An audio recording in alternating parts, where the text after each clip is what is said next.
Man, there is nothing like a console launch to get the blood flowing, especially during these past 2 generations. While Nintendo went off to do their own things, Sony and Microsoft have been at each other's throats as direct competitors, and this year is no different, with the PlayStation 5 and the Xbox Series X, and by extension, the Series S. Admittedly, without an E3, this competition hasn't been nearly as exciting as the Xbox One and PS4 battle, but back then, there was a clear winner. This time, however, it's not as obvious. Now, a lot of you are going to disagree with me on that and say that the PS5 is the clear winner, but after that showcase last week, I'm not quite sure.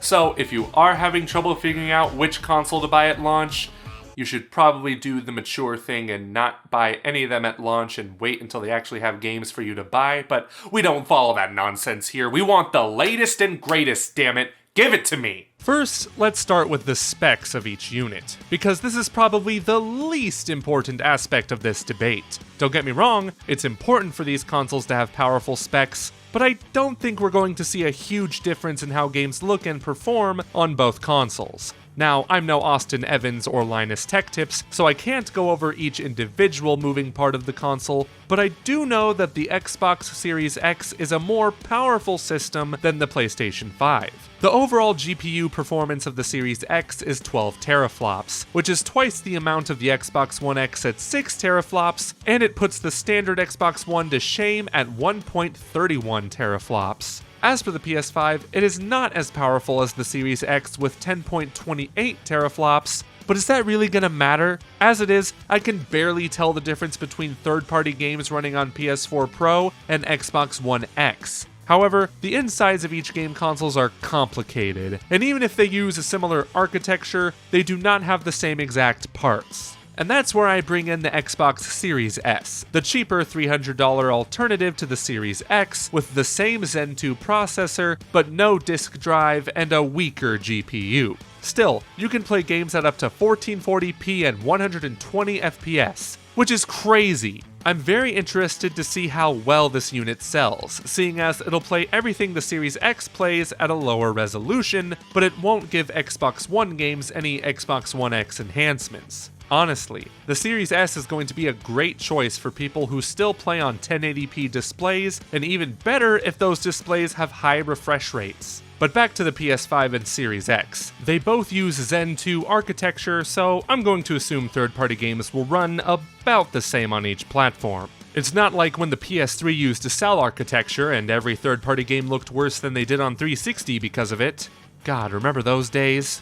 Like I said though, specs aren't going to be the reason a game console comes out on top, because you know what matters more than specs? Looks. You know why the Wii succeeded? Enough said. And this year, we have 2 of the weirdest looking consoles ever seen. The Xbox Series X looks more like a desktop PC, while the PS5 looks more like an Alienware.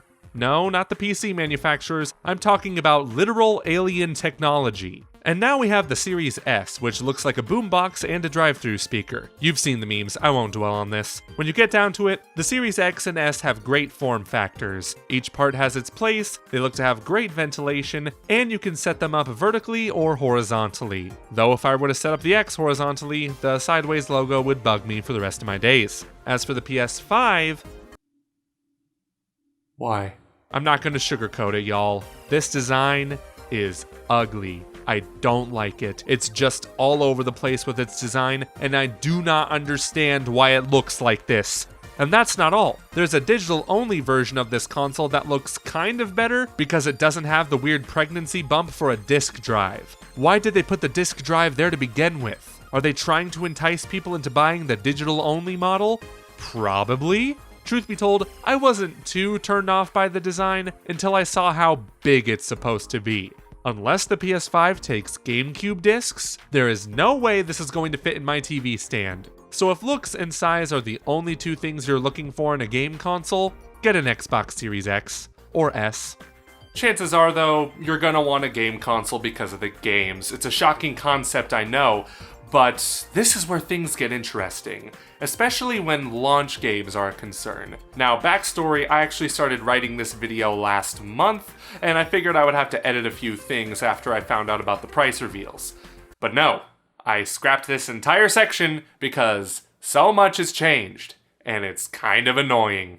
Even just a few weeks ago, the narrative was that the Xbox Series X launch was doomed because Halo Infinite got delayed and there were literally no other exclusive launch titles for the console. That, and Microsoft said that there wouldn't be any true Series X exclusives for the first couple of years, all the while Sony was touting the importance of console generations, promising that there will be PS5 exclusives within the first year of launch. In their defense, they didn't lie, but some details surfaced about games like Spider-Man Miles Morales and Horizon Forbidden West, which we were led to believe were actual exclusives. Turns out, they're not.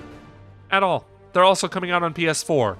Matter of fact, the only real PS5 exclusive coming out on launch day is Demon's Souls. Ratchet & Clank Rift Apart is also going to be an exclusive, but not on launch day. So sure, Sony didn't lie, there are exclusives, though it doesn't seem like exclusives are as important to them as they implied. They also said that we would receive plenty of notice before PS5 pre-orders went live, and they're gone. Sony's lack of transparency during this console launch has been nothing short of frustrating.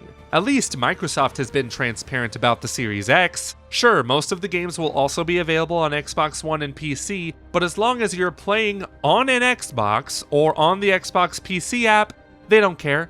Plus, they have this gold mine called Xbox Game Pass, which is the most insane deal in gaming. Seriously, I feel like I'm wasting money by not subscribing to it. For $10 a month or $15 with Ultimate, you get access to a boatload of games and every first-party Xbox release on day one. For $120 a year, that's 2 full-price games right there. Or at least for now. With PlayStation charging $70 for Demon's Souls and other game companies following suit, it looks like games will go up in price in the next generation. And if you're someone trying to save money, you may find a great deal by getting an Xbox Series S with a Game Pass subscription. You know, after Microsoft lost a ton of good faith when they launched the Xbox One, it's nice to see that they've expanded upon more consumer-friendly options. You just love to see it. I pre-ordered a PS5.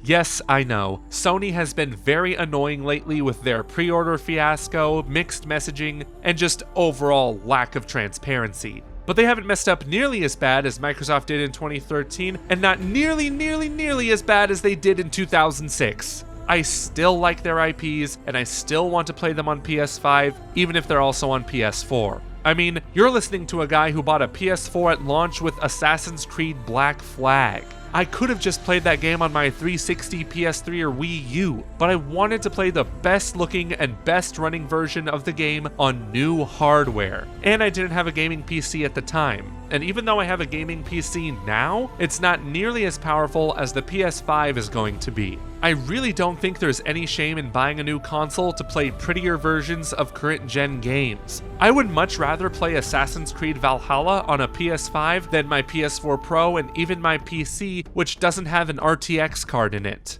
Yet. And this is why I'm also choosing a PS5 over a Series X. Pretty much every Series X game is also going to be on PC, and those new Nvidia cards are just packed with power for an incredible value. I can buy a much more powerful RTX 3070 for the same price as a Series X, and I would much rather buy that and subscribe to Game Pass on PC.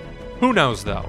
I like console gaming a lot, so I may buy a Series X around the time Halo Infinite comes out, but if I do have one of those nice graphics cards, I might just stick with playing Xbox games on PC from then on. That and Bethesda games, but I've already been doing that anyway.